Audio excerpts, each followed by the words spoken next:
Uh, yeah, we're Regen Farmers Mutual. I'm Andrew Ward or Wardy. Regen Farmers Mutual is a company limited by guarantee. We're owned by our members. We're governed according to 10 principles, which are up on screen at the moment. And those 10 principles are literally embedded into our um, uh, constitution. And, it was really good today. I had cause to come back and reflect on these principles. And I looked at some of the things that we had created during the co-design around, risk management, informed decision making, local expertise, shared learning, and, collaborative members first. And I think that what we're doing today with co-design and focusing on turning support into value is so important for that. In terms of what we're doing today, we'll do some introductions shortly. Then we want to talk to what are we'll take you through some background material and get you onto the Miro board and the Mentimeter, so technical kind of logistics.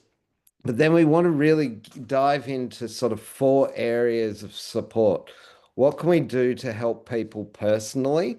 And that means farm level, what are the advice and services that would add value to our members?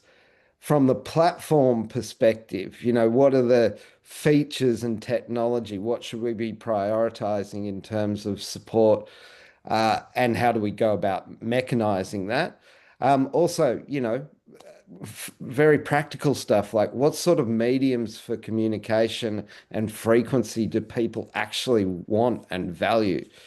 And then we'll finish with the participation and community. Our model is to work with groups. And so, therefore, what sort of group support can we give to supply shed agreements and to the landscape impact program, either before a program and or after? And then we're going to try and pull it all together. So the first thing to do, though, is to meet one another as we're going to be participating in co-design. And there's a format to our introductions today, and it goes, and it's actually inspired by a guy called Joe Levin, who is a farmer up in the Northern Rivers. And he's quite a prickly personality, very dry, very direct. And he came up with this very good opener, which was around describe yourself as a plant. And he described himself as the sort of pioneer plant. Once when the earth is bare and something needs to establish, it's Joe that leads the charge.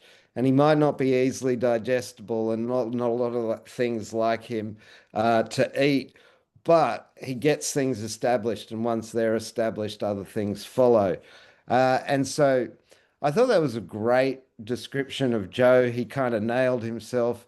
And ever since in the landscape impact programs, when all the participants are meeting one another, we ask them to describe themselves by a plant.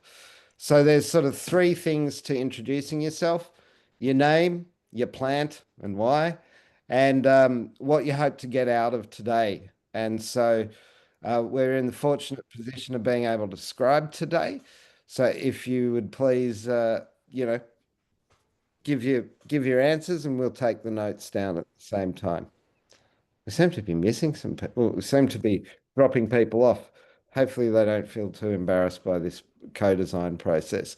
In my top left-hand corner, and who I'm going to throw the conch to first, is Lynn Burley. So, Lynn, I'm going to get you to go first. Obviously, that's your name, your plant, and what you'd like to get out of today.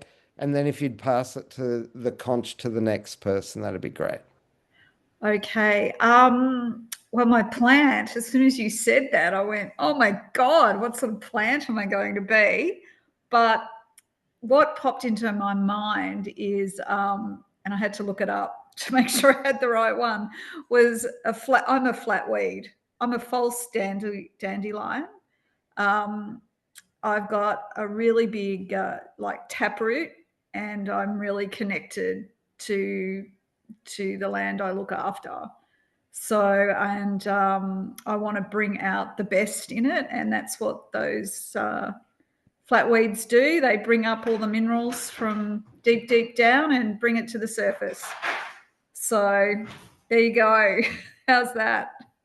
That's exactly what I needed. What perfect example. And what do you want to get out of today?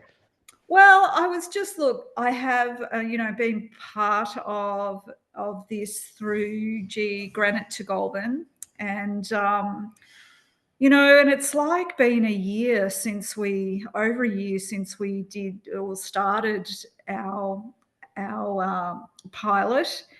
And look, I will have to say I have done nothing since we left it, and but it's on my mind that we did so much, and I don't want to leave it, as a project that we didn't follow through. So for me, I'm not sure what my individual property will get out of it, but I hope through sharing all together, I'll find a way where it can do something for us. Yeah, definitely. Thanks, Lynn. Do you want to throw the conch? Okay, Gillian. Right. Well, that was quick. Right. Well, I see myself as a kangaroo grass, and mainly it's a perennial, so it sticks around, but it needs the right conditions to flourish. And once you find your tribe, you just go for it. And I feel I'm that sort of person. And what I want to get out of today is I always love following the wards, and I have worked with Susie and Bruce and now Andrew. I've always liked to follow. So I have great faith in that ward name. And I run a non-for-profit company called Earth Canvas, which is working on a project called Country More Than Mapping. And I like the methodology of Regen Neutral, and I'm just here to learn and see if there's some sort of collaboration that we could maybe get out of what you're doing and what we're doing with this Country More Than Mapping. Thanks, Jill. Do you want to pass the ball? I can't even see you. I haven't even got here we go. Get the gallery. So the next one is Kylie. Or was that, am I going the wrong way? No, that's fine. Jill, Kylie, I think's off camera. So if Kylie, you can come off mute and talk to us. Otherwise, Jill, we might get you to put somebody else on the spot. Okay, we'll go to Lynn's Bean. Robert Griffith. Oh, g'day. Thank you. Interesting question, but anyway, I'll go for a tallow wood tree. I've planted a lot of them on my farm, and I think they're a good tree for timber and koalas and things like that. But I'm after, as far as why that is the case or why I'm doing what I'm doing, I'm a horticulturalist and a landscape designer. And we're building a beautiful farm here from an aesthetic point of view. We've got 130 acres of beautiful land. I've got rid of all my animals or cows that were on the place, and we're doing horticulture. I've growing Christmas trees and lavender, made lavender oil last year. So that's the sort of thing that I'm doing on the place. I'm entering a retirement age, and I'm trying to, but I'm addicted to work, so I'm doing lots and lots of tasks. I've got a list very long, and my goal is I do landscape design for people. I'd like to be able to help people with their farms design a landscape point of view, and from an environmental point of view, I'm an environmental scientist as well. So I think that answers the question a bit. What do you want to get out of today, Rob? Well, I really would like to find other people that would like to use my consultancy service in relation to landscape design, farm design, environmental design, more from a point of view of plants and forests rather than cattle and animals. Yep. Okay, thanks. Rob, do you want to pass the ball? Yeah, well, we'll go for Wendy.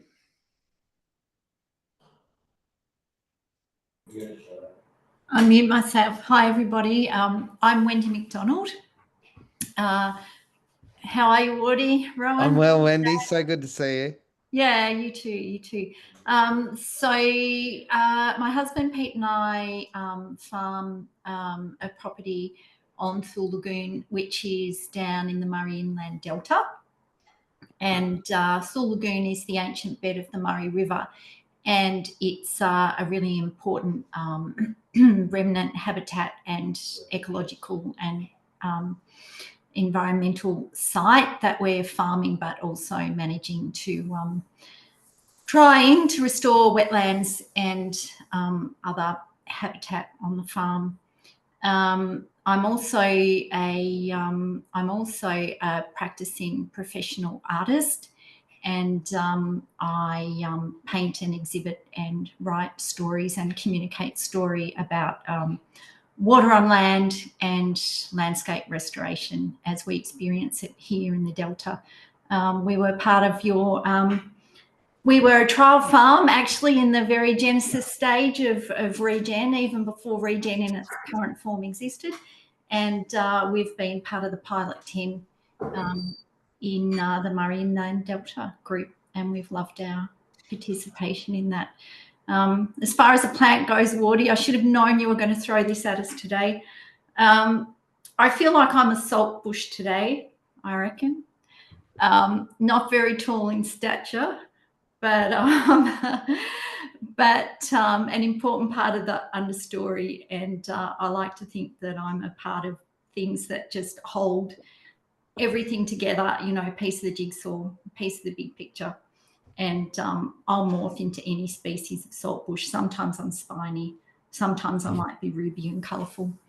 But anyway, that's me and that's us. What do you want to get out of today? Well, I just want to reconnect with the group, Wardy, and catch up on where you're up to, see who else has been involved in the Regen family, I guess. And we're still thinking of ways that we can incorporate Regen and what Regen offers and the possibilities into a wider program for our farm. Really looking at how we can turn around our farming processes big time, and just getting more support in this transitional phase in our business remake. Thanks, Wendy. Hopefully we can help there. Do you want to throw the ball to somebody else? Yep, so I'll just go across the list. So we've done Lynn, Robert. Okay, Matt, you're next on my grid. Thank you, Wendy. G'day, everyone. My name's Matt Silver, and my wife and I live in near Dungog in the Hunter Valley. We're on a small farm here, but the reason I'm here is I've recently joined the advisory council for Regen Farmers Mutual. I've got a background in bioscience like Robert, and have recently had a stint in the soil carbon project development industry. And I'm also a manufacturer, so I sell livestock proof tree guards at the moment, and looking to add other products to that range as well. Plant wise, maybe comfrey, Wardy. I tend to pick up ideas from everywhere. Comfrey picks up stuff from everywhere, and then it fertilizes around itself. So I guess symbolically maybe that fits. So I'm really interested to hear what you guys are all wanting from the mutual. As someone on the advisory council, that's my interest in being here this evening. Thanks. Who have we not done? I might pass to James. Oh, thanks, Matt. It's a really great way to test, plant functional knowledge. This question, what plant are you? The best one that came to my mind was Lamandra. I feel like I can be good at stabilizing things, and that once I get ahead of steam up, I'm hard to stop.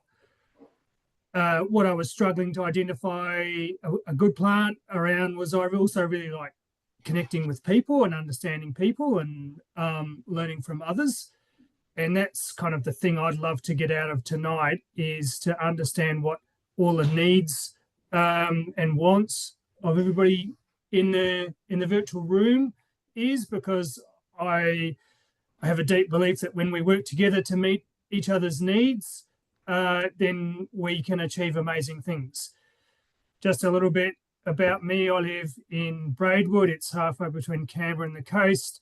We have a small hobby block that we're rehabilitating, applying landscape rehydration techniques to, and I have a personal interest in regenerating degraded country. Thanks for the opportunity to share. I'm going to pass over to Chris Hibbert. Thanks, James. Chris Hibbert, I'm from Port Campbell, Southwest Victoria. Currently on the working group of the second year of pilot programs that HB District Landcare Network is running. I'm on that committee, and we're really excited to have the project this year. So really looking forward to what we can learn. My background has been in the dairy industry all my professional career, and for most of it I've worked as a farm business advisor and worked with the dairy industry through Dairy Australia for quite a few programs over the years, but have a dairy farm business that I've invested in with a few others, and we've got our own farm here near Port Campbell, so we're very into conservation on our farm. We're really excited about what this project can do for the dairy industry at large. So I look at myself probably as a eucalyptus regnans or mountain ash, because I think I need to be able to look from up above and see which way we're heading and try and learn from everybody who's come along this pathway. So a session like this, which is very early days, as Wardy knows, in our program, is about just looking at what are the opportunities for dairy farmers to basically have a really good social license to produce milk for our society. And I think we've gone through lots of phases of milk, food quality, of animal welfare, of human resource management practices. We're at that level now where we've got to look at our environmental practices, and I think there's lots of opportunities there. It may well be that farmers will be rewarded for doing that in a monetary way from the milk processors, but in the meantime, that isn't going to happen anytime soon. But we don't want to wait until the stick comes out, and we want to be out there and see if we can start doing some things and really forge a pathway for the whole industry. Thanks, Chris.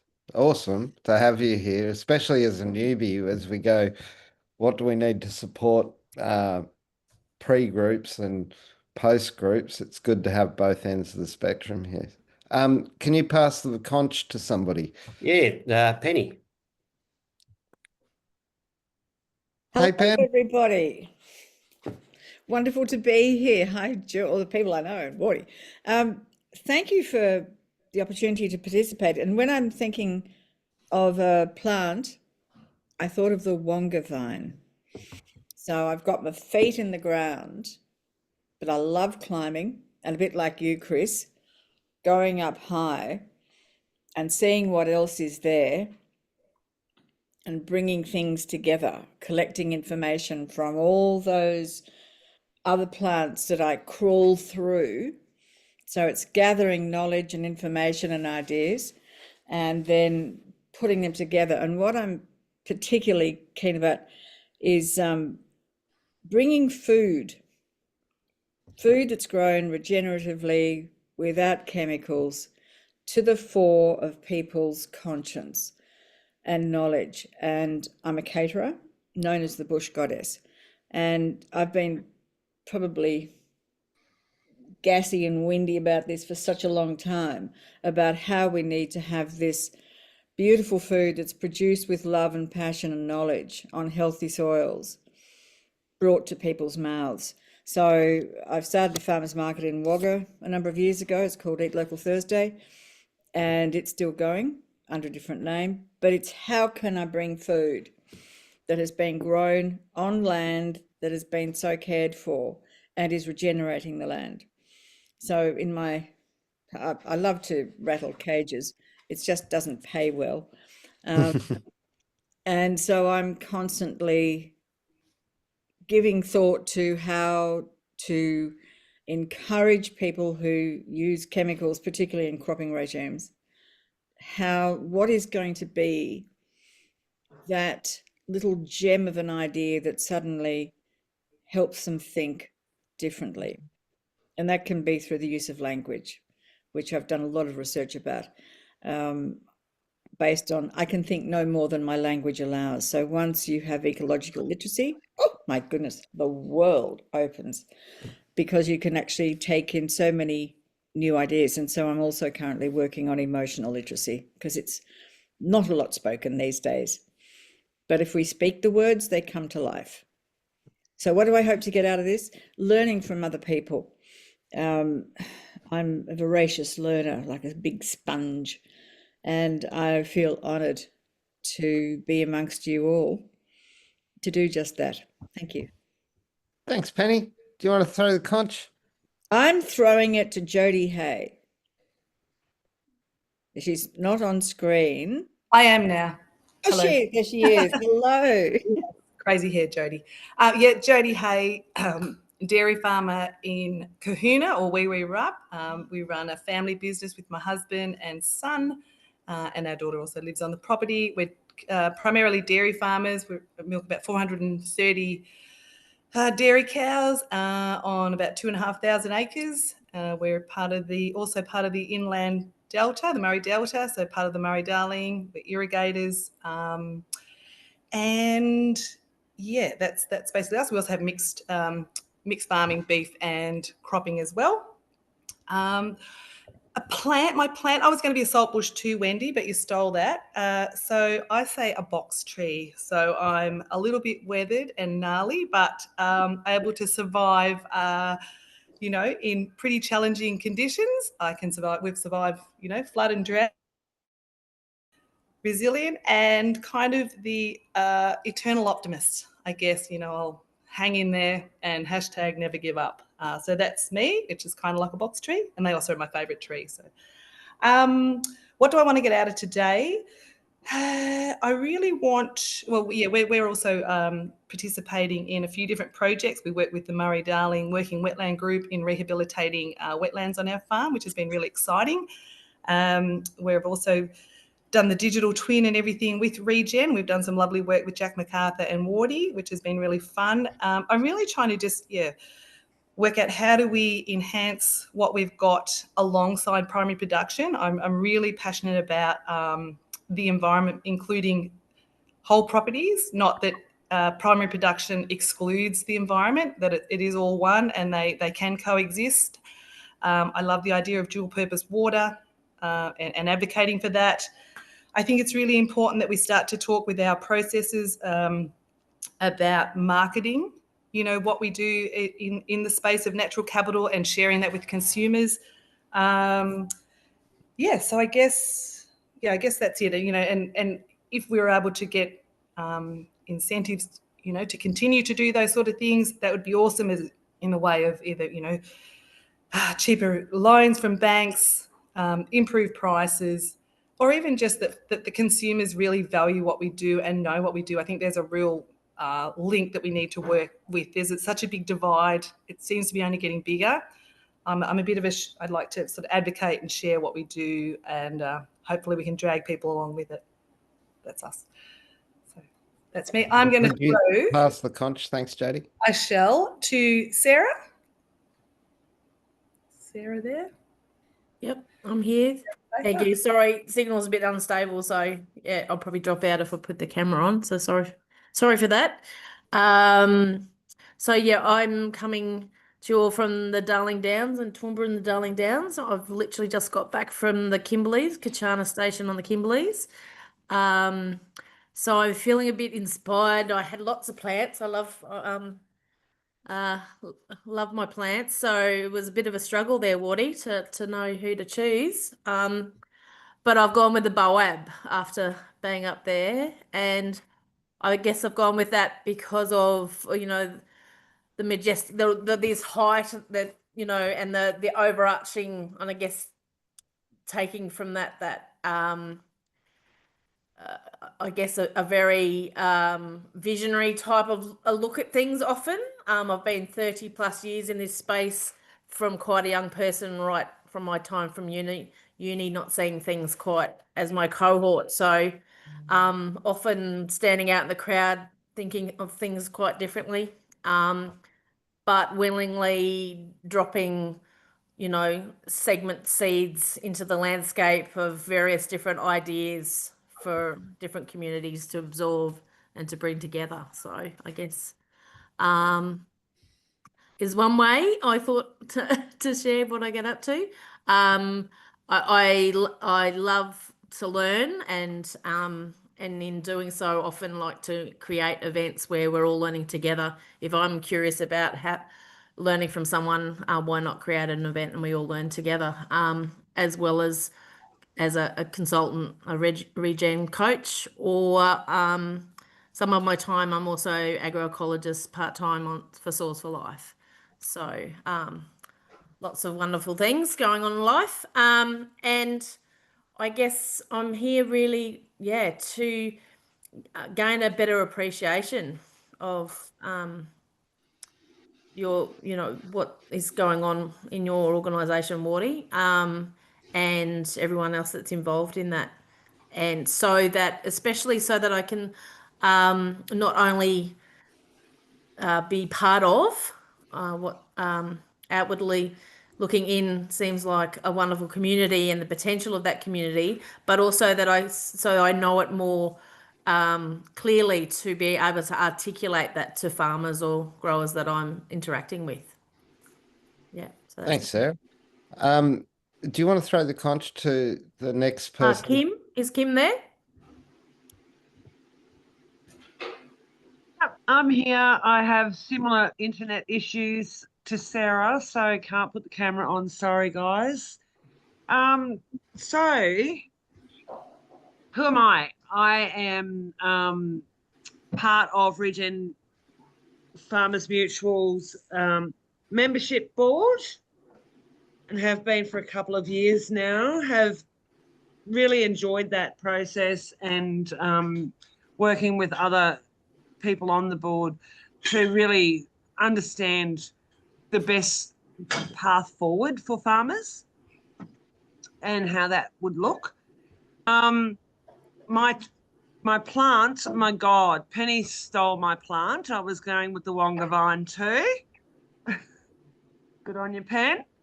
So I guess I'm going to talk about a little bit the snow gum, because in my area, the snow gum is rare, sometimes very beautiful, but often very bland to look at.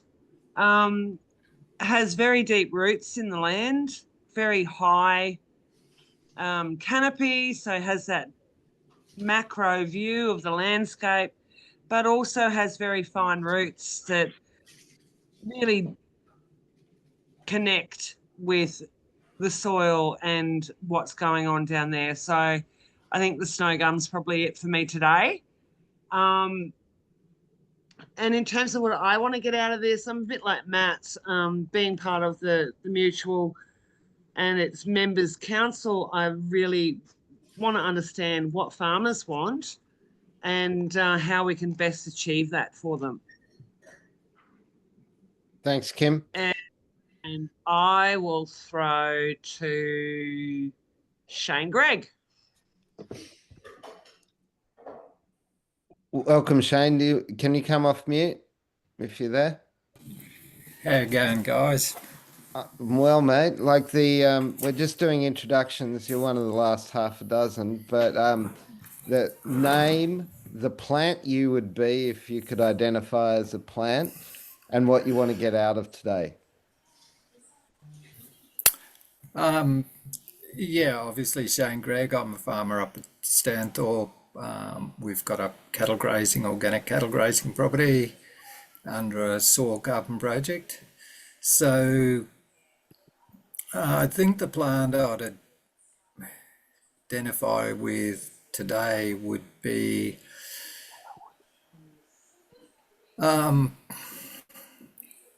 I think at the moment, being winter, it would be a most probably a maple tree. And I think the reason behind that is quite often as farmers, we seem at the moment we seem to be just overwhelmed with so much information and trying to get all that under our belt and trying to make it actually work. And we were discussing this today, how, it seems we're chasing our tail in many, many directions. And I think we need that time to actually just shed our leaves, drop all of that information and just go into dormancy for a while and actually see what's really meaningful for us. And I think that's the biggest thing I've found in the last couple of years is just the information overload that we're getting. And it's easy to chase down too many tracks. So for me, definitely need to shed some leaves, have a bit of dormancy time and just let things gel. And so from what I like to get out of today is it's just to see whether we can get some really core directions that farmers can actually start to get confidence that we will have the support to help us down those paths, or even just the knowledge to help us down the paths. Because as we all know here, we go down a lot of paths and politics plays a lot, and that is very distracting from what we need to do at the ground roots level. Excellent. Thanks, Shane. Do you want to pass the ball to the next person? There's Jack, Colette, Christopher, Rowan, or Luke. I'll go to Colette. Colette's Vince. Hey, Vince, come off mute. That's Colette over there. Never Hi, mind. Colette. Oh, they're cold. Yeah, it's a cold night here. We're on the Upper Lachlan at Byalla. We're sheep farmers, organic biodynamic lamb, and we try and repair the landscape a bit too. And we're Colette said she equates to a Potamogeton, which is a sort of a native lily, because she said she's just keeping her head above water. And so if that's the basis of it, then I'm probably something more like a Bassarian, because while I'm useful, I'm fairly prickly too on occasion. So, but what are we hoping to get out of today? I think, well, like all of those plants, they're part of an ecosystem, and they give and they take and they provide, and so possibly we can help, or we can be helped, and so we're here to sort of see how we can further that with the resources and experience we have. Thanks, Vince. Do you want to throw And so off to Luke. So I'm Luke. I guess I think my plant is going to be coffee, maybe like a mountainous robusta. I like to think that I can energize people and get people going on my berries. In terms of what I do, I'm responsible for developing out the digital platform for Regen. So really interested to hear some feedback where we can take the platform, and yeah, so that's me. Rowan, we haven't heard from you yet, so why don't we? Thanks, Luke.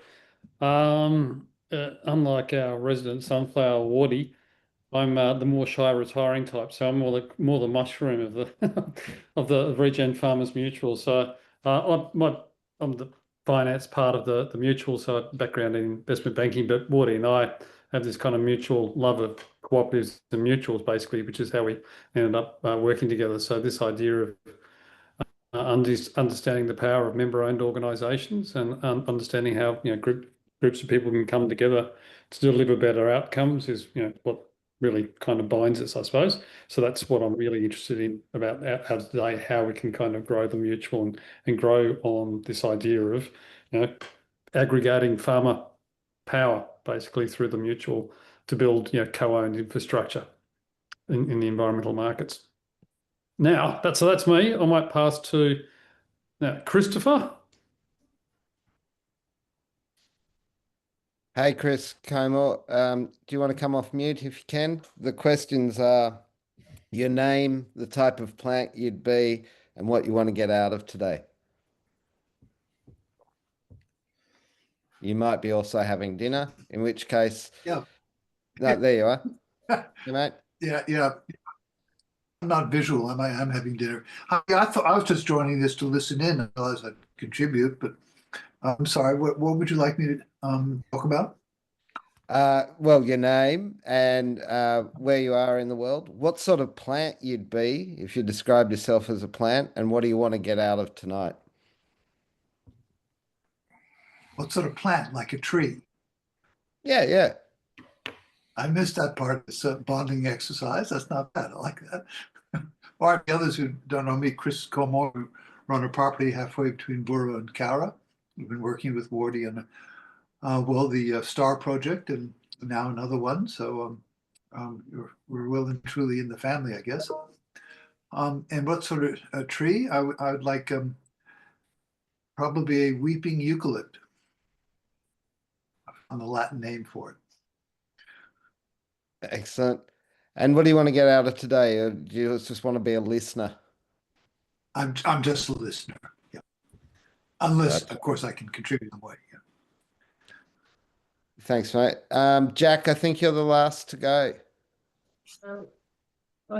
Okay, thank you. What about Robert? No, Robert. I've been. Sorry, I did that for a minute. Okay, so I'm in the Murray Inland Delta. My name's Jack MacArthur, and I am my Delta neighbours are Jodie and Kylie and Wendy. And the tree that I've always been fascinated with, I'm with Sarah. I love bottle trees. I'm fascinated with holding water, which is we're in an irrigation district here, and this is wetland country. And I'm very interested in landscape rehydration and how dry and wet this place can be. And I love the resilience of bottle trees. It's a Queensland species. It's not you don't see a lot of bottle trees around here, but they're my favourite. And what I'd like to get out of this, I'm part of the member council and also on the board of Regen Farmers Mutual.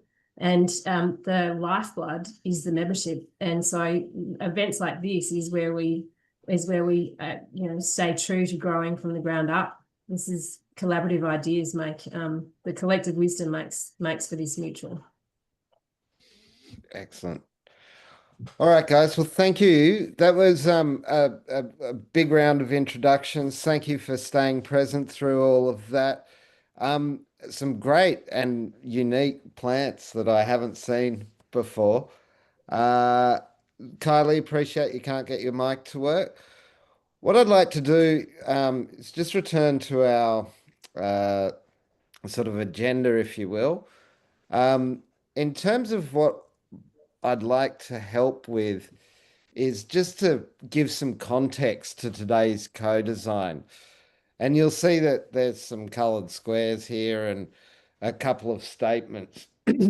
What do I mean, or what do we mean by before you can get ooh or wow, you have to stop going ah. Basically, I reckon that the challenge Regen Farmers Mutual has when we talk about support is we've been pretty crap at it. We've had demand for support from communities. We've got demand for support for individuals. We are a resource small organization. We're cheap because Rowan, Luke, myself are the only full-time employees.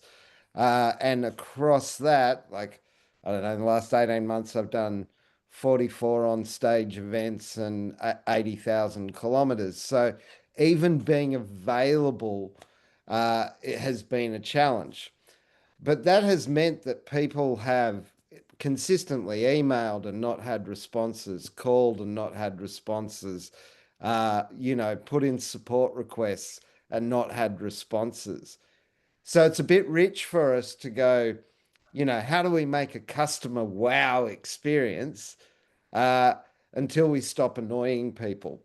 So one of the questions that came up for us was, well, what do people actually want?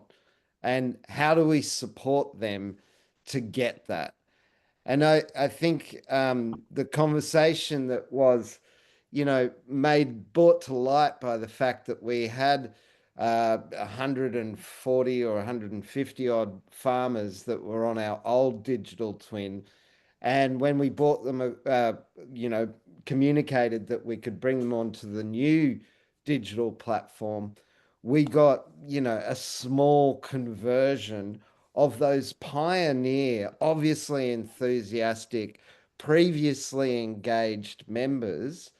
And when they had the opportunity of having a far superior technology that we've developed now, a better platform, access to commercial opportunities, the conversion rate was pretty shit. And I think that comes down to the fact that people haven't felt supported, and maybe they're not feeling they're in a community or that there's value. Obviously, there was value enough sufficient in the early days to bring them over. So again, if you're not satisfying the people that were your first followers, how are you going to make a whole bunch of new people excited? The next thing that we were sort of, led to this process today was, that technology support. Sometimes people go to the wrong URL. Sometimes the UX of the platform isn't intuitive. Sometimes tech doesn't work and we don't know about it. And, you have to have tech support, but potentially support mechanisms can be costly, unanswered, not answered in a convenient time, such that, by the time we've got around to people with tech requirements, the requirement's gone, and so is the incentive to be part of the membership. And so, for us, it's about going back to what worked so successfully to get the mutual, clear 10 principles, a brand, a value proposition. And it was co-design. And so we took the opportunity of asking our members, and you guys have responded, so thank you, to use co-design as a method for developing how we turn, support into value. Now, I want to kind of give you a mental model. This is one of many mental models that people use to explain the same thing, but we call it red, blue, black. So, red in terms of time or money, if you look at a spreadsheet and it's a red figure, that's generally a loss, right? And that refers to things in businesses or investment of our time in IT, in HR, in admin, in legal, in support, in governance, in compliance, in risk management. You have to do these things. You can't run a business without them. But you could spend your whole time doing everything in red because they scream, they're urgent, they're risky, and support is a big part of the red costs of a business. Blue, in terms of time or money, is about today's dollars, selling whatever the product is, delivering the product, manufacturing the product if that's required, finances in getting paid for the product, and developing the product. So today's dollars are, the activities that if we're doing them, we're actually making money. And black activities that build tomorrow's dollars or bring in those. So that's brand building, marketing, distribution, new product development, training for staff, etc. So you've got support currently in the way the Regen Farmers Mutual is established as a cost. But the question we're kind of wanting to answer at a meta level today is how do we take support from being a cost to it being something that adds value, either in today's dollars or in tomorrow's dollars? And to help us unpack that question, we're going to use a bit of technology. We're going to use a Miro board, which is what I'm sharing with you on screen at the moment. And we're going to use Menti. So Menti or Mentimeter is where we're going to ask our questions of everybody. And so I will stop sharing and copy into our chat here as a group the Miro link. So if you feel comfortable using Miro, you can enter directly into the board, and our Menti QR code. You could either photo that or you can just join from the link that's in the chat. And the questions that we are asking of you guys tonight are all able to be answered within the Menti. And what they do is they form a record of what we've all said. And those things that rise to the top become bigger and more pronounced in a word cloud. And then we can take the priorities from the group think about this. So I just want to drop this in the chat now, the Menti link. Can you try and click it and see that you can actually get into the Menti presentation? What comes on screen for you if you click that link that's in the chat? Enter a word. Enter a word. And what's the question it's asking you, Rob? What are you hoping to get out of this meeting? Excellent. Action, illumination, inspiration. Yeah, great. So you can put a singular word, you can put a phrase. What is it that you're wanting to get out of this? This is essentially a recap of what we asked one another during our introductions, but this is just practicing that we can use Menti. Cool.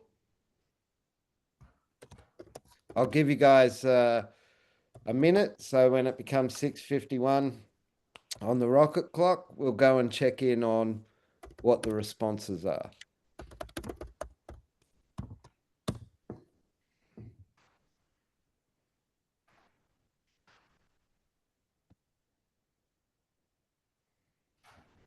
All right. Thank you, everyone. Whoop. So what's coming up here? What are you hoping to get out of this meeting? Understanding, illumination, insights. What plants would people be? No, that didn't take all my words. Oh, right. It just took the first ones, did it? Yeah. Okay. We'll bring it up so that everyone can see it. Information is the big one. Illumination, inspiration, understanding, community, understanding, all of the above. Brilliant. We're starting to use Menti. Well done, everyone. Okay, the next one to share with you is the Miro board. So a quick show of hands, who's used a Miro board before? Yeah, couple. Who've never used a Miro board and think that language is crazy? Okay, chill. It's an electronic whiteboard. So you can write whatever you want on it. There's going to be a link in the chat right now. If you click on that link, it will bring you to the electronic whiteboard. And there are a few tools that I'll demonstrate for you so that you know how to use them. You really can't break it, so don't worry. If you've written something somewhere random on the board, we'll be able to find it afterwards. If you put it in a post-it note and you're worried that it's got lost, just put your initials there and we will collate the data and bring it together post this in the event. So I'm just going to share screen, which when I do will take over your screen again. Okay, I can see there's like 10 of you have already entered in. That's fantastic. Thank you, everyone. So, what we've got. What screen's that now?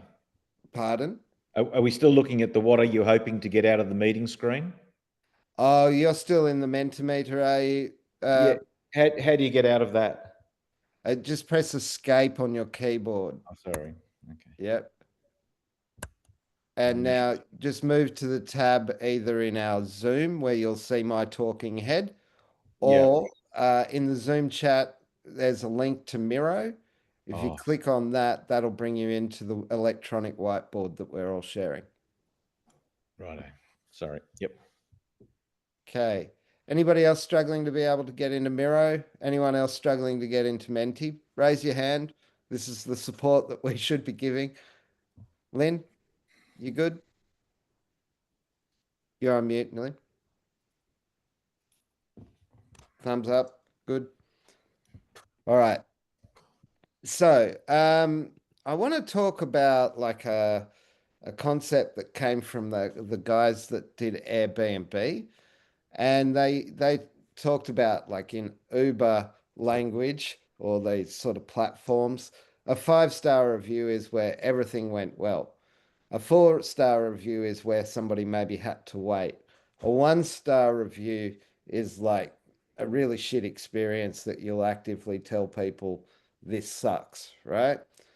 A 6-star or a 7-star review is what's the service that somebody would have to provide that would make you go, wow, this is so great. This has been a value adding experience for me. So, for asking this question of you guys, what we're really asking is, what does 6-star support look like in your view of the world? How does that manifest itself?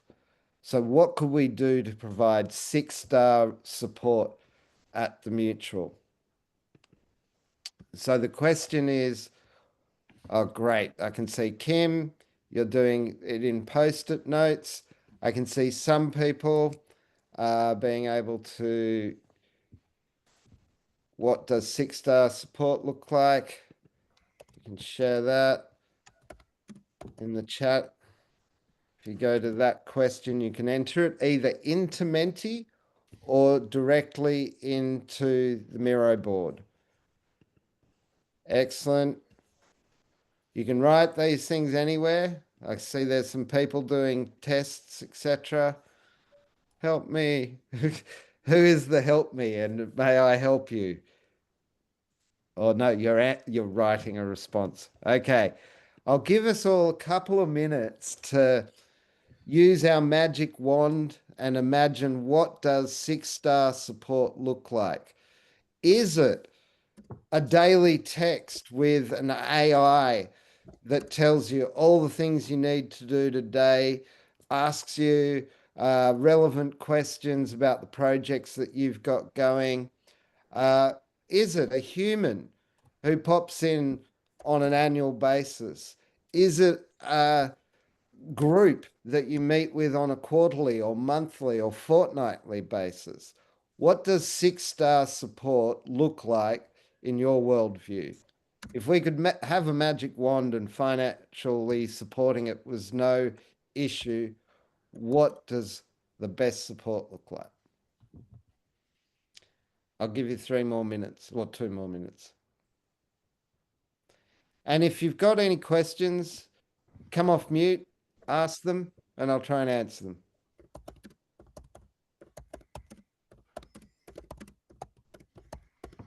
Yeah, Wardy, the Menti thing has not moved on to the next question. Can you move that on? Yeah, okay. Thank you. Wonder why that is.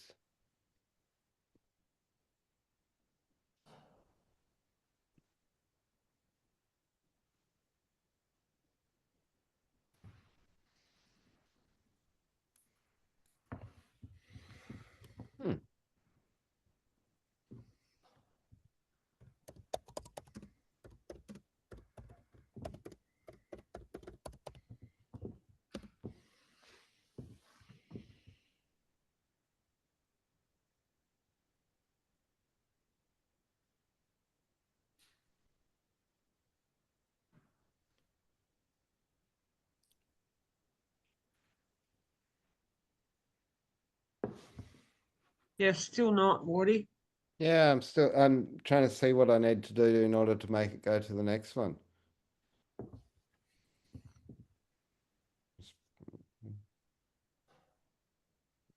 Okay.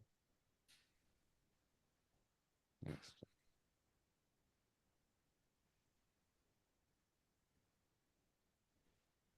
That should present now.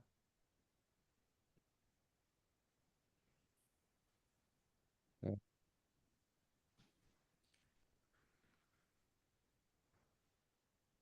Now, Kim, what does it look like?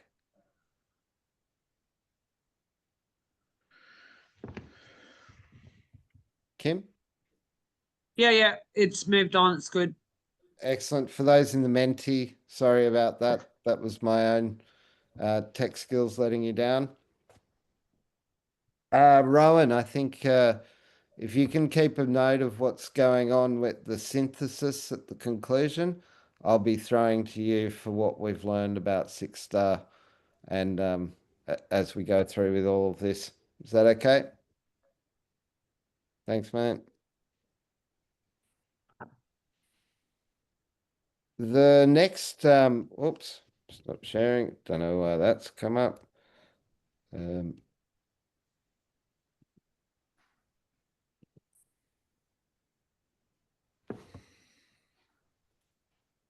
All I can see is all sorts of little tags whizzing across the screen. Is it making you say like a air traffic controller, Penny? Bit like that, yeah. Yep. Which one should I be following? There's almost like if you can go to the slide on the Miro board, which is answering that question. Turning and then support into use, value. Yeah, what Six Star looks like to you. Yeah, is that on one of the little white pages? Yeah. Oh, okay. So I just got to expand it to be able to read it. Yeah, so you're using a mouse or a pad on your computer? A pad. Yeah, you can just use the two fingers to Yeah. expand it. Just to expand. Oh, okay. Just to expand it. Yeah, make it bigger or smaller. Yeah. And then you can move around the whiteboard. Oh, okay.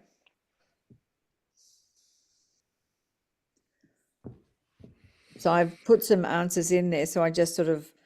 That's good for now. We're going to synthesize it all at the end. Wardy, I reckon there's an assumption that we've all got a similar view as to what it is that the mutuals offers. And it would be actually kind of useful to talk about some of our learnings about what we do well and what our strengths are. If you want to take us on a bit of a journey there. For sure. Well, while you've got the conch, do you want to talk to some of those things before? Because we will get to community and participation and group support in due course. But did you have something in mind? Well, I was thinking about that where we started from, which we're still true to, is that the idea that farmer-owned infrastructure could help farmers better engage with environmental outcomes that made economic sense, right? So what does that mean? How you can get rewarded or incentivized or compensated for undertaking good environmental activities on your land. And so that's that definition of regen ag that you speak to, that it's in both environmental gains and economic gains. And so what that's emerged from our perspective, the things we've learned that we do well is, one, the landscape impact program has been successful in engaging groups of farmers in a catalytic way to help answer that question. And we've done that in different landscapes now, whether it's grazing or cane, or you're working with cotton now, but like in different landscapes across the country, from Stanthorpe down to Victoria and what have you. So we understand that works well, that idea of enabling a group to come together and answer for themselves that question by providing support to do so. We also have now got a clear idea about the role of the potential role of the platform, although we're assuming that people use technology, and we may be making some assumptions that that are false there. But we've got an idea better idea that the platform is really about helping to one, understand what opportunities are already exist for you to on your land from organisations offering different incentives or different grants to do things, or how a carbon project might work, for example, how you might be paid for that. So there's a platform helping you understand the opportunities, but really it's then going, how can you actually take an opportunity and engage with it?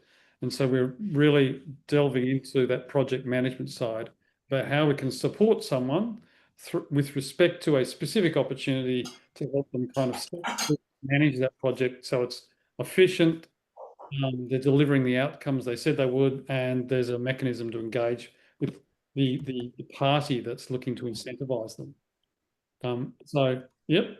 Yeah, absolutely. So Rowan's got a really good point. I'm making some assumptions here, and before we go in and answer some of the other questions about the platform or questions about how do we give pre and post group support, maybe it's worth just recapping or educating everybody on what the platform features currently are. Are there people around here that haven't actually used the Regen Digital platform before? Yep, Jill. I'd recommend I don't think you've used the new one. You wouldn't have had cause to, Lynn. So we'll help to give a bit of an overview of what we do for a landscape impact program and what we do within the platform, because then you can give better quality feedback as we answer the next questions. Is that okay if I take 5 minutes to just do a quick guided tour? Yep. Thank you. Good suggestion, Ryan. Welcome to the Regen Digital platform. So if we start on the left-hand side and discover, this is what we call the opportunity finder.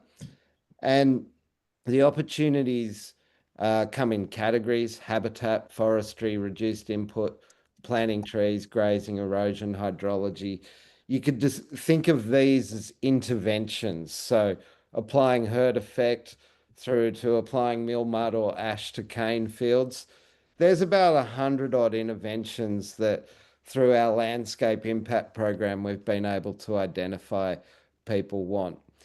And from each of a farmer, a member, can click into a intervention, and it will load up the information around what's requirements, eligibility, case studies, cost benefit analysis, and importantly, the financing opportunities that exist from within the 4 pools of capital. So grants, environmental markets, supply chains, and local economy grants or business commercial opportunities.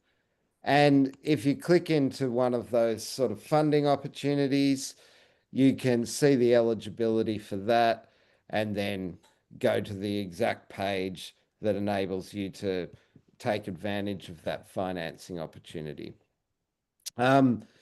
There is a way that you can just look at the financing opportunities rather than the interventions. Either way, we tend to call this discovering what you can do which has value. And there's about $100 million or more of grants active in the platform. When you're collecting your data, this is pretty much the replacement of what was our old digital twin. So you can add data, as in you can upload files, GeoJSON, KML, shape files, or you can create layers of areas of interest using the polygoning tool or the line tool or the drop tool. So very easily draw a polygon, give it a name, and describe it. And because we're doing more and more with environmental plantings, you can kind of identify where the centroid or the model point is.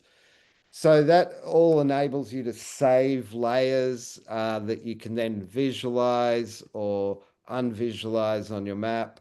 This also enables you to browse files, even adding photo locations. So, if you take a photo of an erosion point, 5 Brolgas, etc., you can take those photos and you can locate them. Oh, there's one of Sally on your digital twin, along with the ability to put your layers wherever you want and bring your files.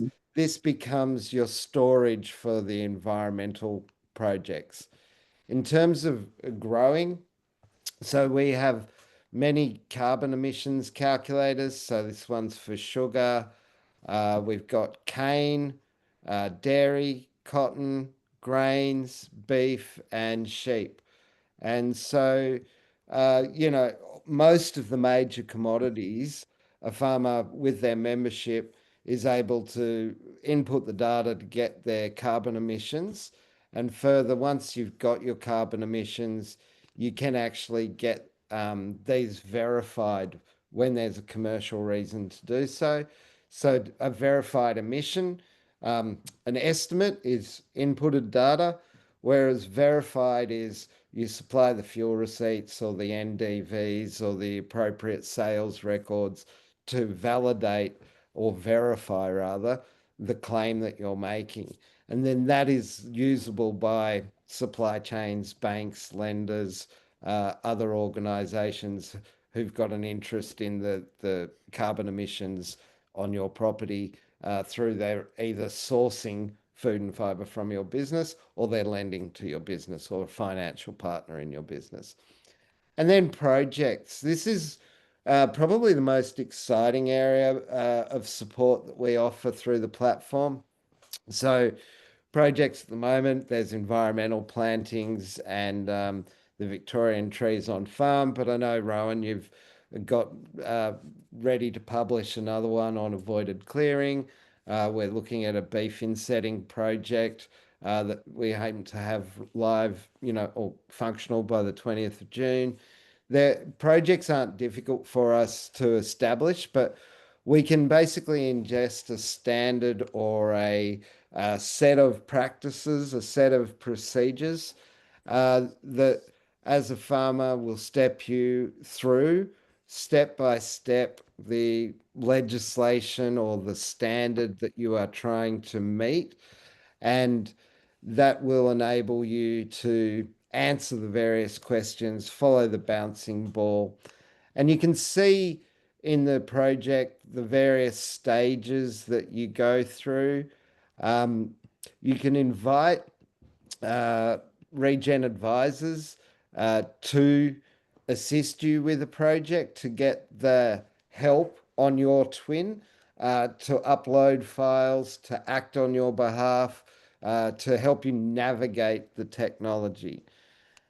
Similarly, in things like environmental plantings, you might have to upload GIS files or data sets.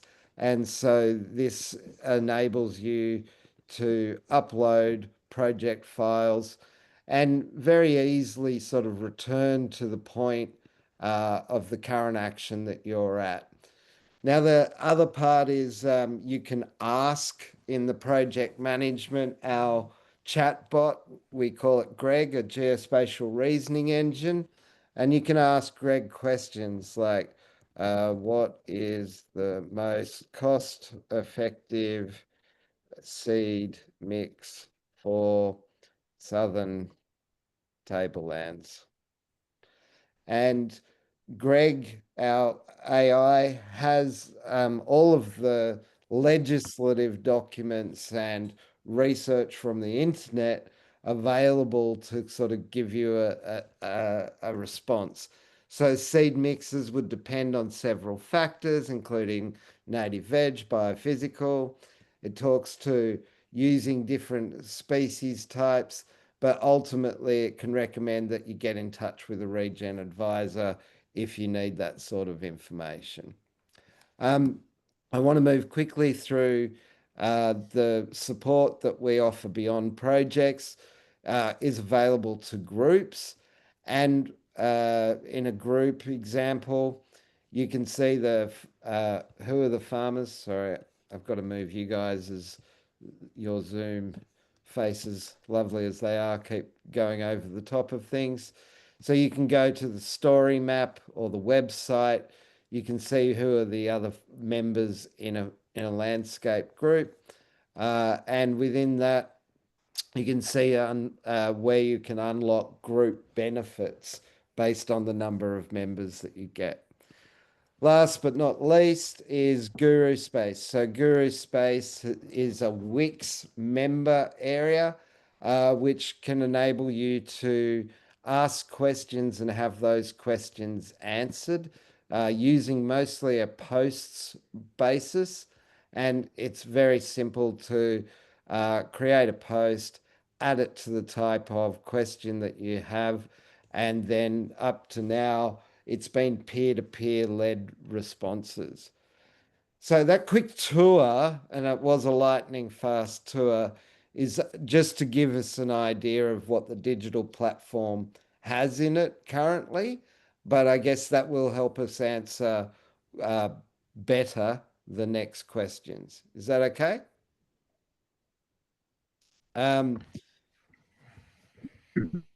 I don't think that, oh, Chris, you've come off speaker. Have you got a question? No, it was a very helpful tool. Thank you, but no question. Hey, Wardy. Yeah. When we did this a year ago, we had something called Ruminati that we did the emissions in. But that's all now in internalize that, Lynn. So yeah. instead Okay. of, I don't want to get this wrong. The Ruminati guys are pretty good guys, but I think that's like $600 a year to use their software. Oh, okay. Whereas we're, anywhere from $50 to $480. Okay. But we're a fraction of that, and we like to think not only can you do your carbon emissions calculations and the verification process, yeah, but there's all those opportunities and the project management capabilities and the digital mapping capabilities on top of that. Okay. I've got Pete Richardson doing something. I'm just reading it now. He wants us, we're doing a test of the carbon emissions. Is that right? Okay. Yep. So we have a grant. Excuse us for the advertisement, but if you're a beef farmer, we need you. Peter Richardson is helping us complete 20 carbon emissions estimates, and then helping to look at, well, what's needed in terms of fuel receipts, NDVs, to prove an emissions claim. We're fortunate to have a whole bunch of people rowing. Yeah, so when you finished, so I'll just continue on because I was just good to say. We're fortunate to have like Rabo, a beef abattoir processor, McDonald's, who've all got their own reporting requirements. SBTI for McDonald's, Terrace have got theirs, Greenham's have got a 3-tier beef sustainability brand that pays based on what tiers. Rabo has these green loans, etc. So we're asking them, okay, what do you need in terms of information, and how do you value the carbon emissions information? And then that's asked in, and then the idea is not only to help collect this data from farmers and see what we learn through that, but share back to those 20 odd farmers that we do that pilot for. What are these organisations saying they want? And we're fortunate that this is all a Department of Ag funded, grant funded process. So we've got partners like Australian Farm Institute involved and some techies, and yeah, it's cool. Go, Ron.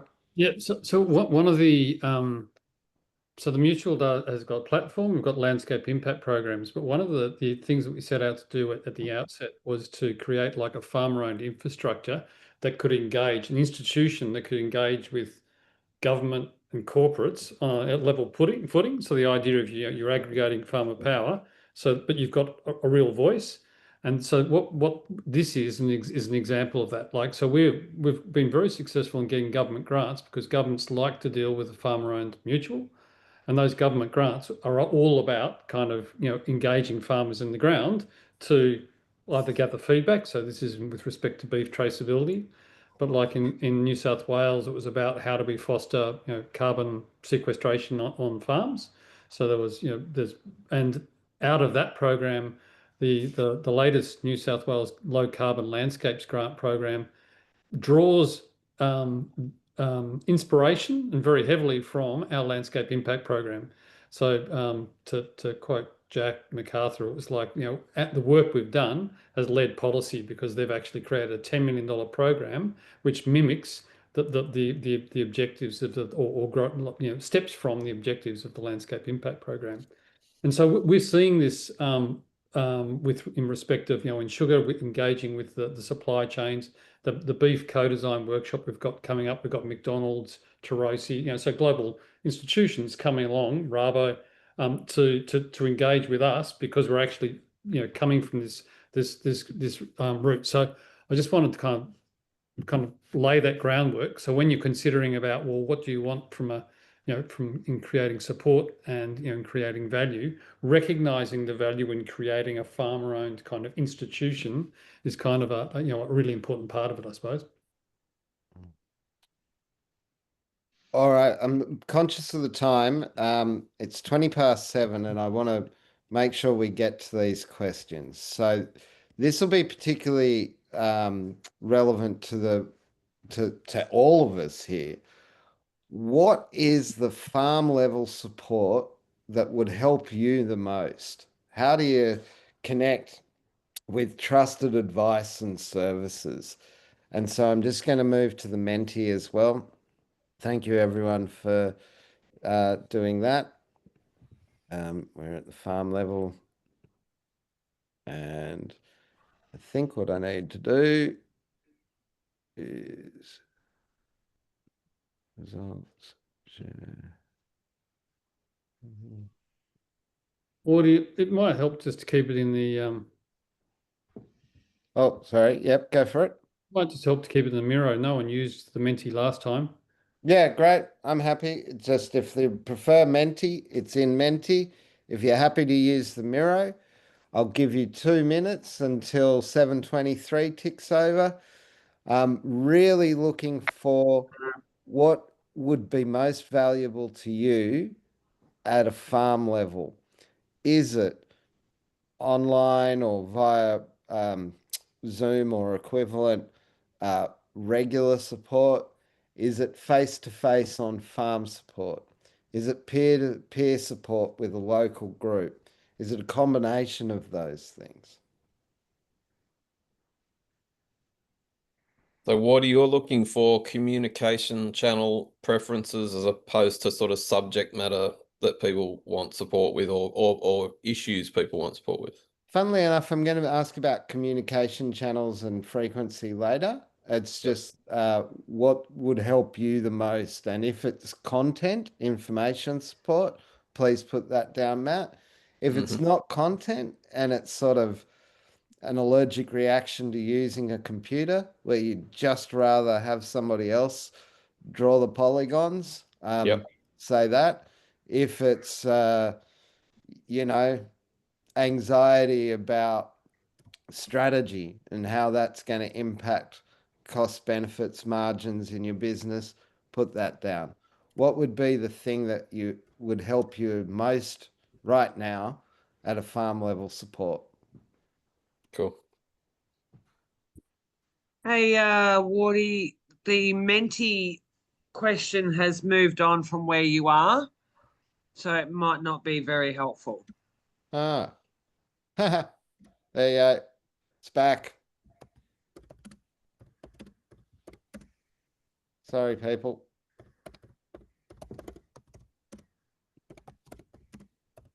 I'm only giving myself a 5 out of 10 for facilitation skills today, guys. So thank you for putting up with that. And my cup of tea's gone cold.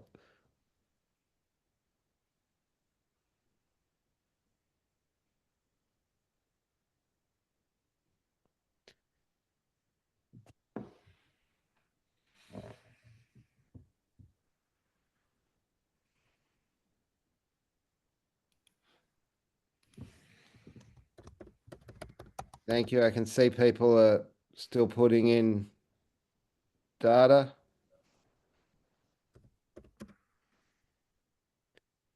The next question, and given that we've just had a brief orientation for those that haven't seen it, the next two questions are actually about the Regen digital platform. The first part of it is, what platform features would add most value to you? So is it a project management tool for wetlands or biodiversity monitoring? Is it a loan calculator that would help you assess, green loans from all the major banks? Is it a AI bot that understands your particular digital twin and your environment and acts like a sort of dashboard, if you will, about what are the production and environmental activities that you want? Thank you, Kylie.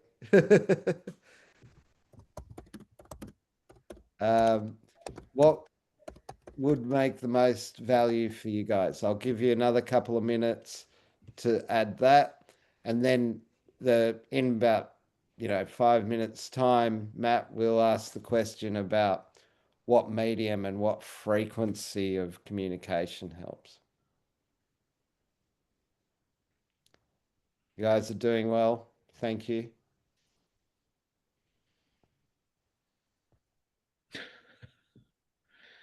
Rob, question? No, sorry, I was just laughing at one of the responses. Yeah.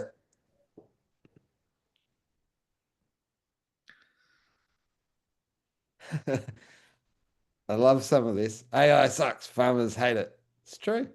It's true. We've had quite diverse reactions. AI is being used when we onboard people. You can talk to your computer, and we've had some people who've gone, "Wow, that's really cool. It really listened to me. It really talked to me. It synthesized everything." And then we've had other reactions. No, no, no, no, no. I do not want my computer talking to me. That's a step too far in terms of their relationship with their tool. So I think, AI is here to be with us. It's how do we use it if we use it at all? Yeah. And whether voice AI versus chatbot assistance versus using it to help us build out project management workflows. All good and all different uses of AI, but some will be valued and some won't. And so that's the reason we're doing today. Okay. I'm going to leave us plenty of time for synthesis because I want to move on to the next question. So if you just follow across on the next slide to your right, if you navigate, there is a question: what medium and frequency of communication would you value?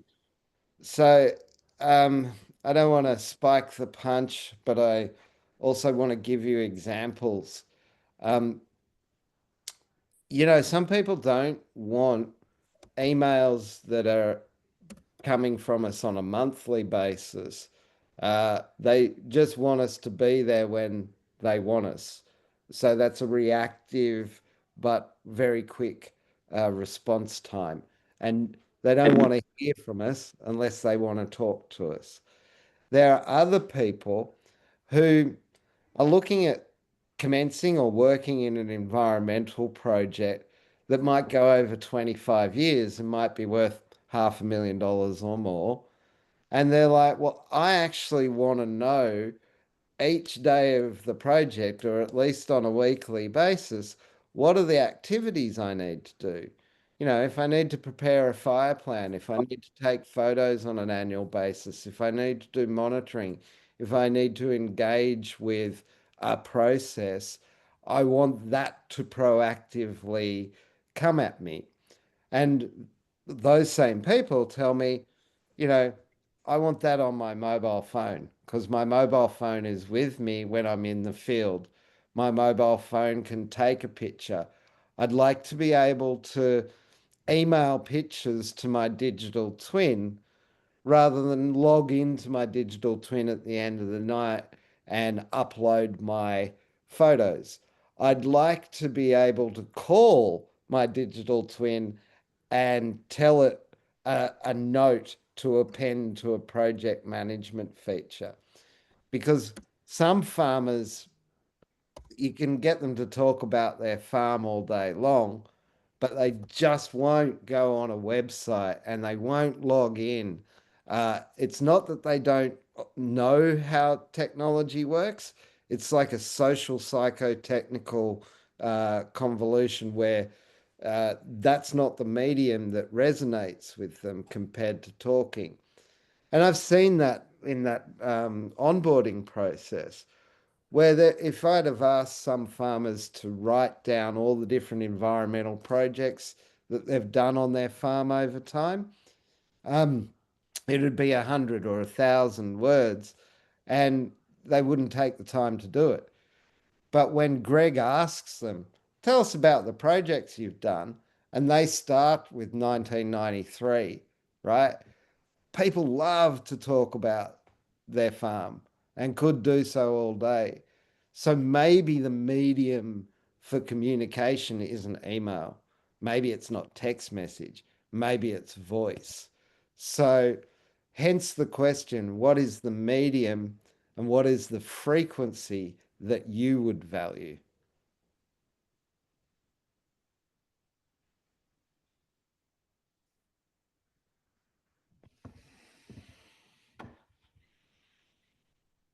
This is awesome. There are still people going on some of the other questions. Thank you. Please keep going. We just need your inputs. We really would value them. So if you're not sure what you're doing and you're on this call and just waiting for it to finish, don't do that. Ask for help. Let me help you to be able to put your inputs into the Miro board. Okay? Yes, I can change the slide. Sorry, Colette.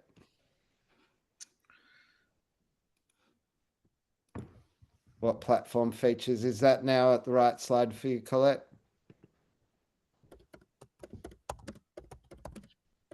Thank you, Wendy.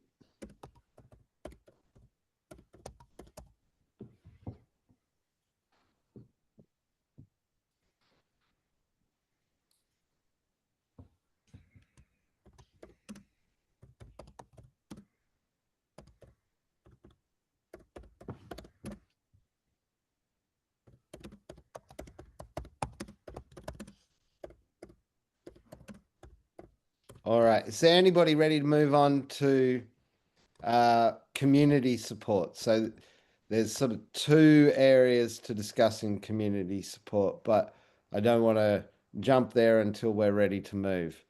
So I don't who see the needs more questions. time? Where are the questions on community support? They're on a different page, are they? Again, to the right. If you're in the Menti, I'll move the Menti across. Hang on. I'm in Miro. In Miro? There's synthesis and there's next steps. Yeah, you're already too far to the right if you're at synthesis. Okay. What does the minimum viable ecosystem require in your landscape, Rob? And there's two sort of sub questions to that, if you would. Yeah, I've done those. I've done that one. Oh, you're ahead of the pack. So for Sorry. everybody else, move the Menti to this concept. that I'd like to talk through. So as a community or as a group potentially interested in doing a landscape impact program, you might want to kind of understand the spectrum that we now or that we have available. And it's priced to help groups at different stages. So I'm just going to find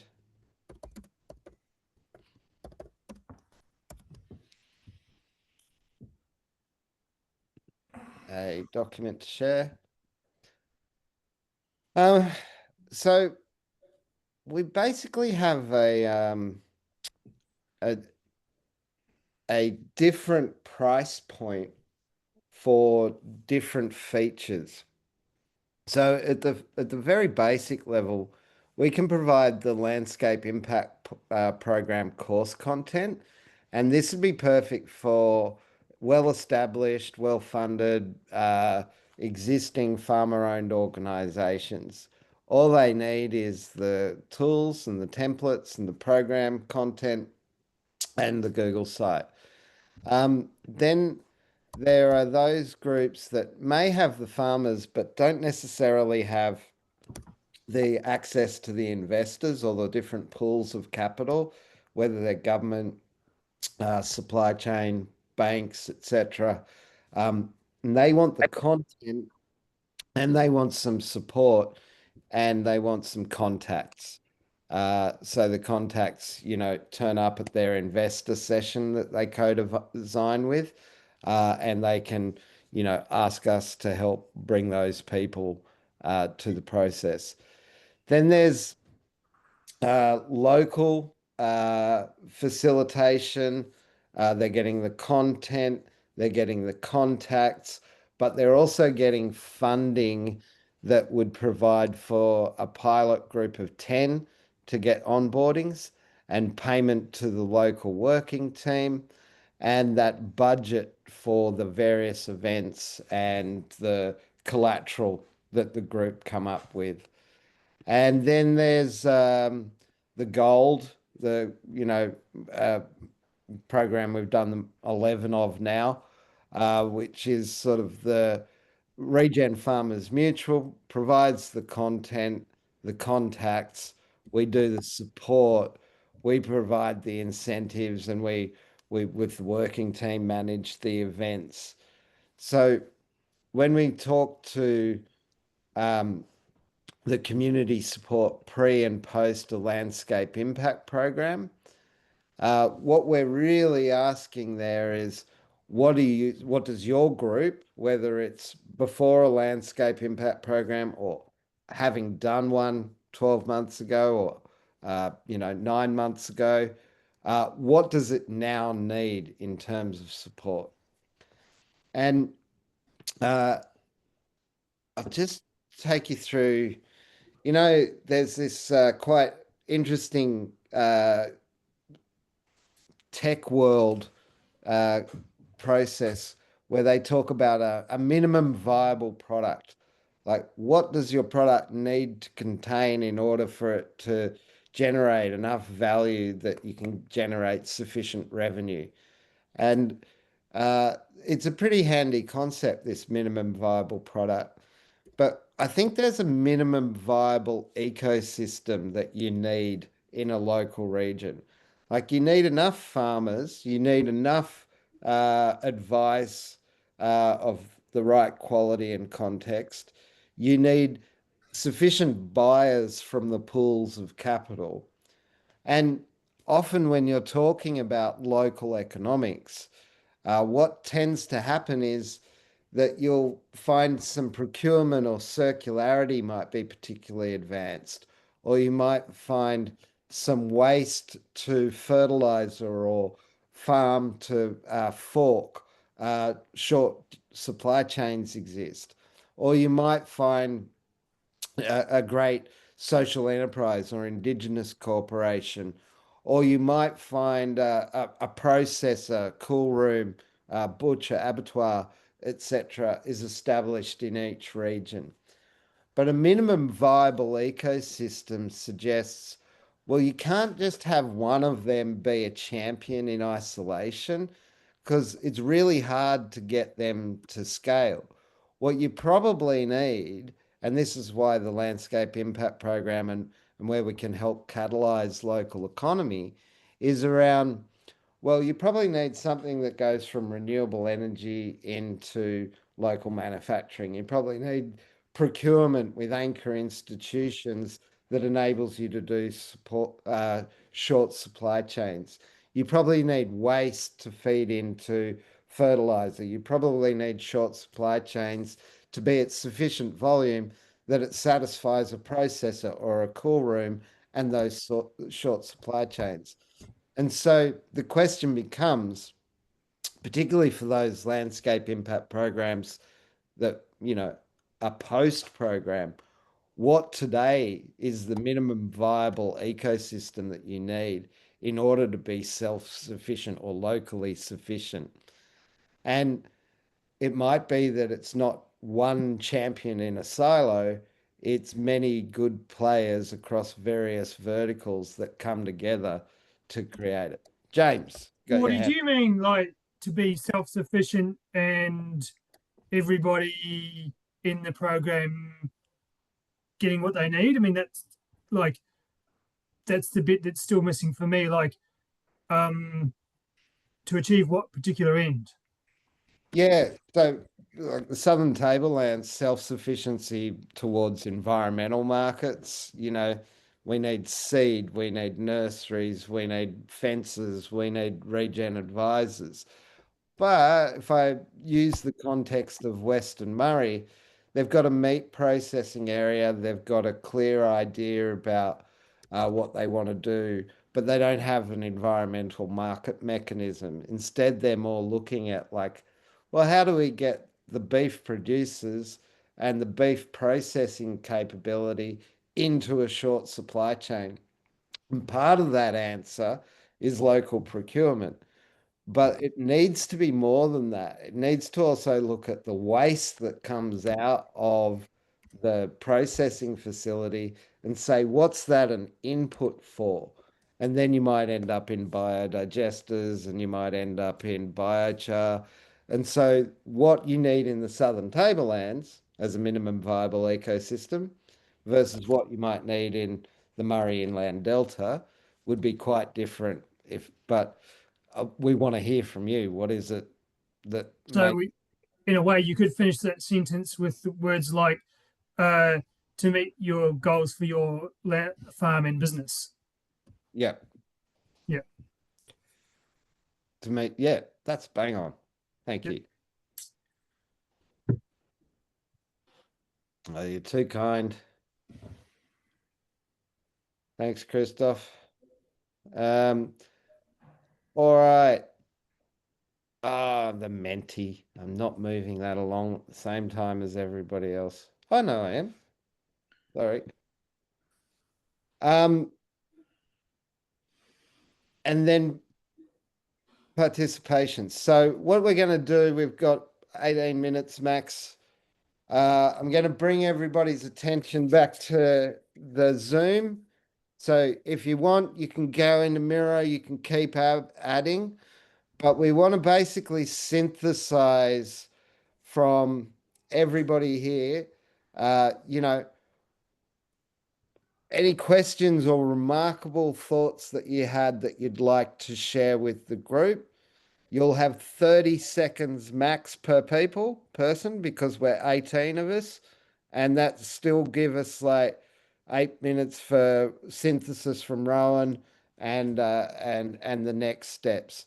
So 30-second feedback from you, Rob Griffiths. You're in my top left. You knew it was coming.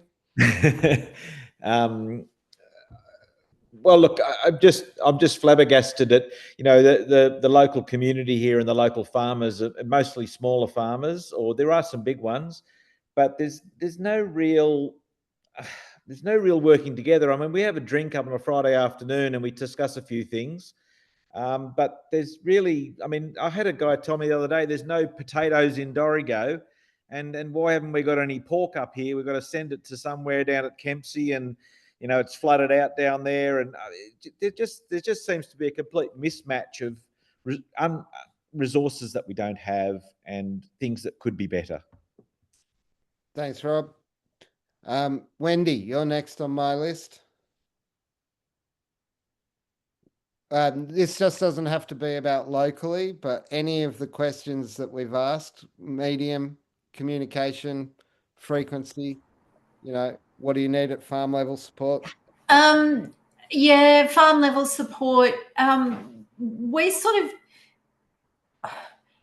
mentoring, I think, sort of specifically. We've done a lot of group work, but the individual work sort of needs to feed into the group work. So there needs to be platforms for group work or templates for group work and group discussions, but also capacity to be able to work with individuals that sort of, and then a way to link that individual work and individual projects back into the bigger under the umbrella, if you know what I mean.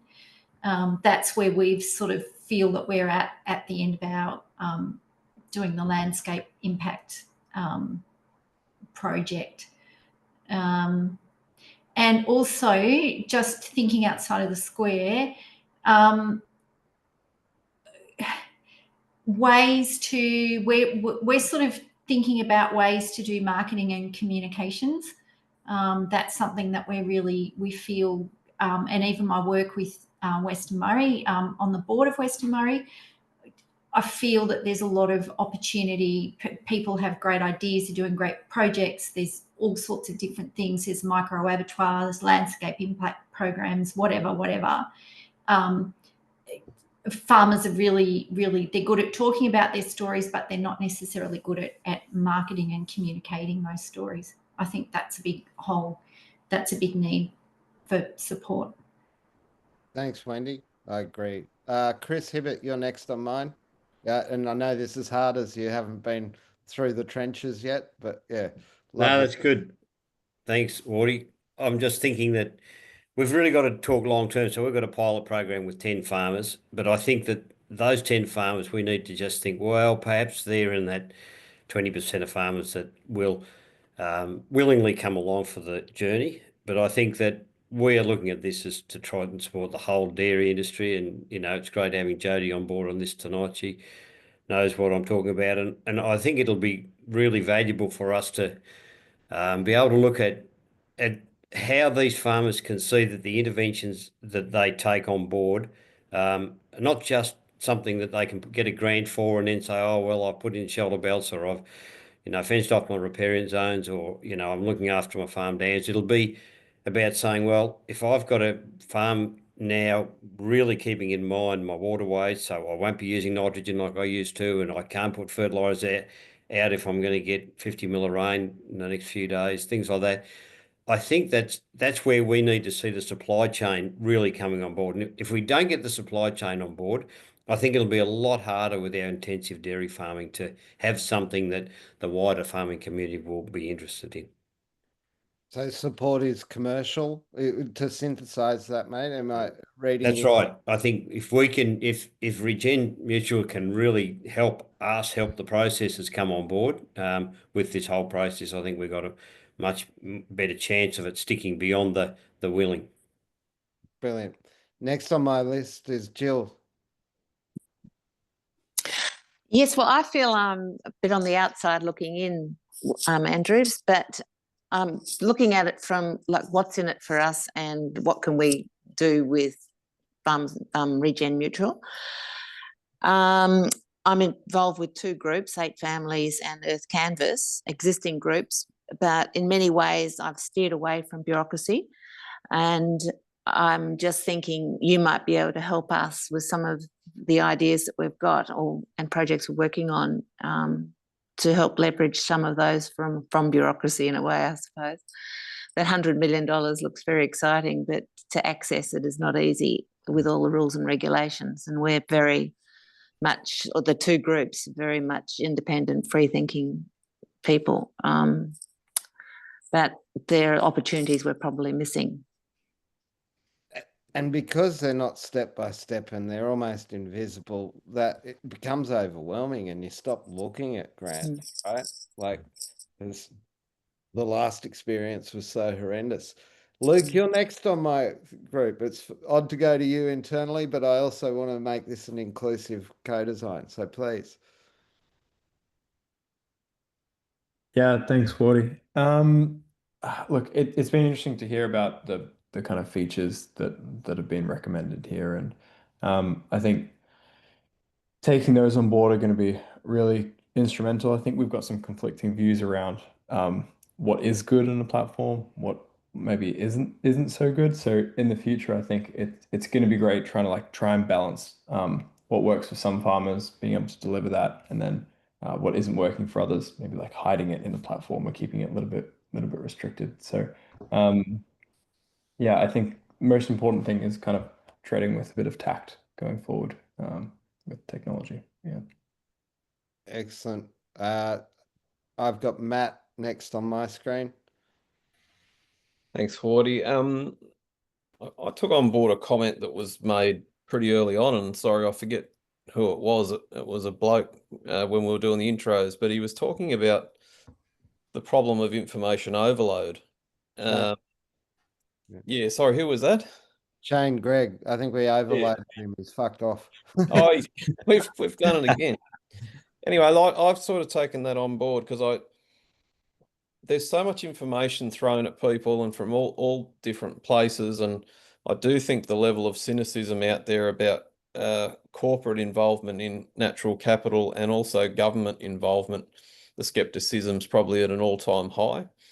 So I guess for me, I've just always thought that the Mutual had a fantastic role to play in filtering that information and synthesizing the opportunities and being a trusted advisor and trying to remove some of the effort that's involved in going through all of those sources of information that's out there and representing farmers as best as possible and putting the farmer lens on it so that they don't have to do that.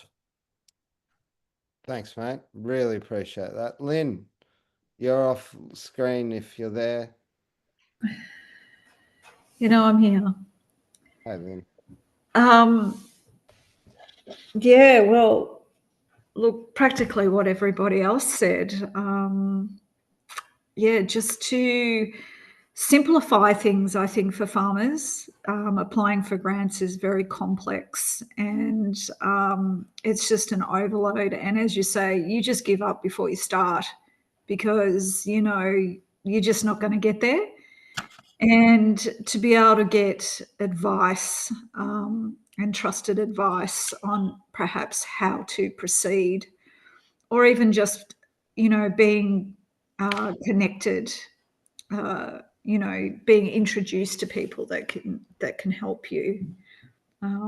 Yeah, that's my thoughts.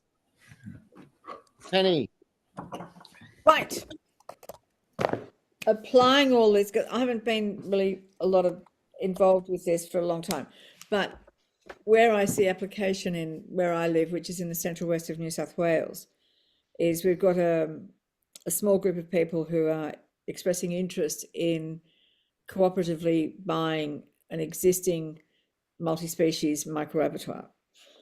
And everyone has other things to do, but to utilize Regen Mutual because of that supply chain situation, Chris, that you mentioned too, it's just vital that we have locally owned and run secondary processing facilities. And so this is where it's piquing my interest about bringing these other guys together. And I suppose participating, enabling are the words that I'm thinking about now, about how we can make this happen. Thanks, Penny. James. Yeah, some things coming through to me, kind of two main ones. I've been said already, so I'll say them quickly. It's everybody's short of time, and it's quite a process to engage in grants. So any type of support that works for people there, obviously a different type of support is going to be required. for different people, depending on the human. And the other bit is, getting premiums in a practical, not time-consuming way for the products that people are already producing.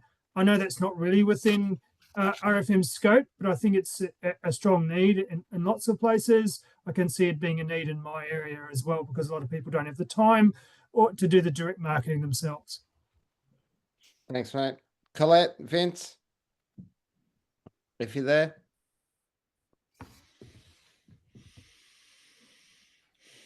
Bingo. Look, I don't think I'm going to add anything new. We agree with, this concept that there has to be a reward for people who are doing better practices. And right now, the system that exists doesn't do that. I also feel sometimes despair if you drive from here, we're sort of in the middle of nowhere, but if you drive from here to any town, the number of people who are not on a forum like this tonight because they're not interested, they're totally profit focused, and they really couldn't give a rat's ass what they're doing to the country or to the landscape. And so I don't know how we get those people across.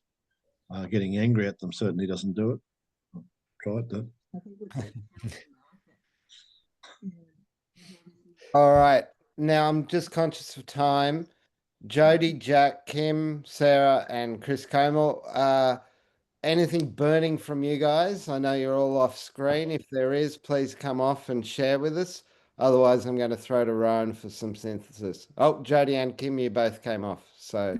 Oh, I'll let Jody go first. Okay, thanks, Kim. No, look, I just wanted to say I think I need personally, and I don't know if anyone else is with me. Like we've been really fortunate to be part of the, one of your groups, and we've got the digital twin. But I think for me, I need to go right back to, base camp, and really have some hands on how to use it, and then I'll understand what I can use it for. Like whether I use that to share it with our processes, possible other markets or in setting our own business. But I think I need base camp first. Great. Thanks, Jody. Kim? Actually, I think Jody just nailed it. What I was going to say was very similar to that, in that my experience with working with farmers as a regen advisor for RFM is that they really need that one-on-one support. They need someone on the ground who will come out and walk the paddocks and talk the talk with them. And I love the platform, but I think there's something missing. Sorry. Don't be apologizing. We're asking you for this stuff. Okay. Chris Como, Sarah, or Jack, anything to add? Otherwise, I'm going to throw to Rowan. Yeah, just a question about regen. Look, you're a pretty impressive, positive group. You'll be even more in the future. Have you thought of trying to get onto 730 report, lifting your profile that way? Therefore, farmers would see that and get behind you more. Not really. We have engaged in PR professionally at the end of last year. We did a couple of months, and we did some professional PR during our crowdfunding at the end of 2021. But otherwise, we've rely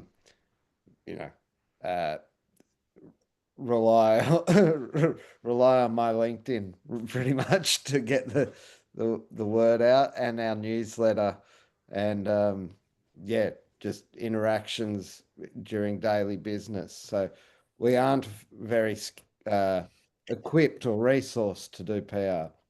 But great question. Rowan, you've got 3 minutes, and then I just want 1 minute at the end to tell people what's next, if that's all right. You're on mute. Right. Thanks, everyone. Awesome. 3 minutes. So key themes that have come through the slides and the conversation there.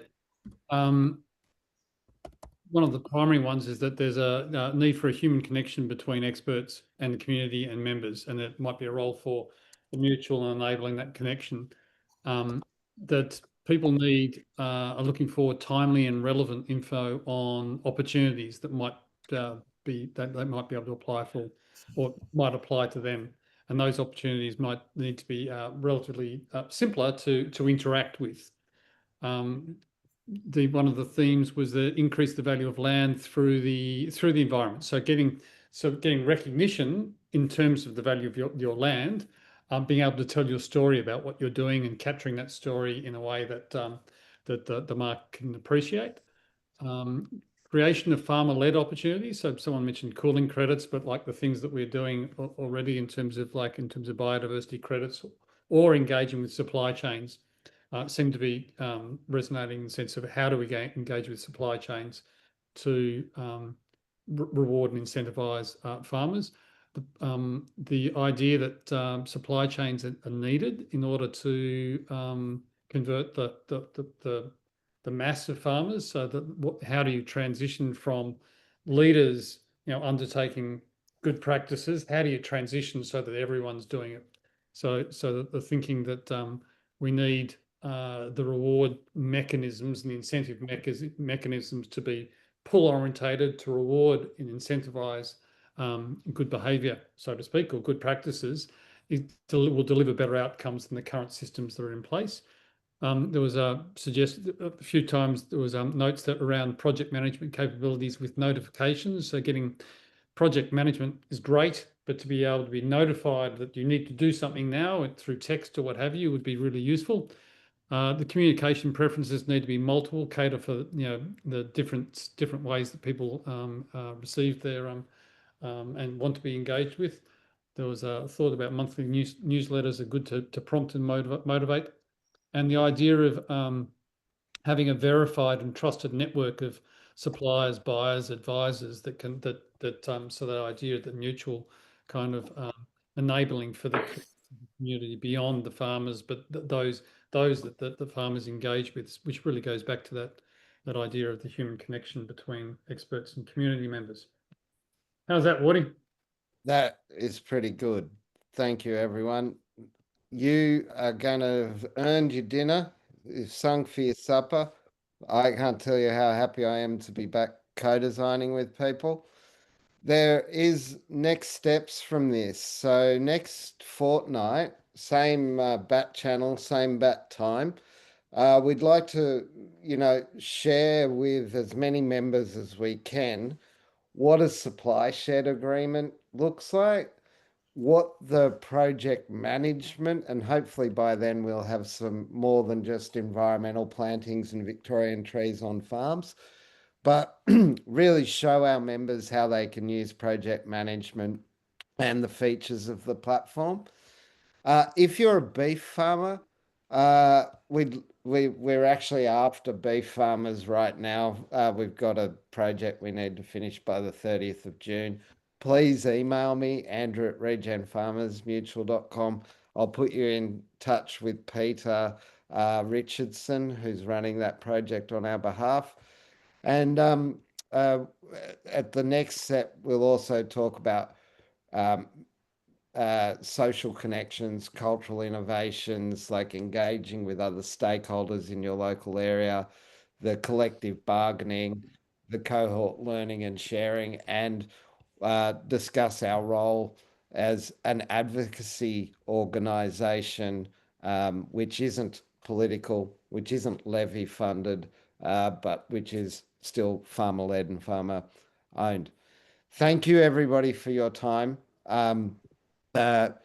Please join us in a fortnight's time if you can for maximising member value. If you can't, just let me say thank you very much for your input tonight. Really appreciate it. Thanks for the chance to meet you all. It's been wonderful. Thank you very much, Wardy and Rowan. So easy. Thank you. Thank you very much, guys. Night. Thanks.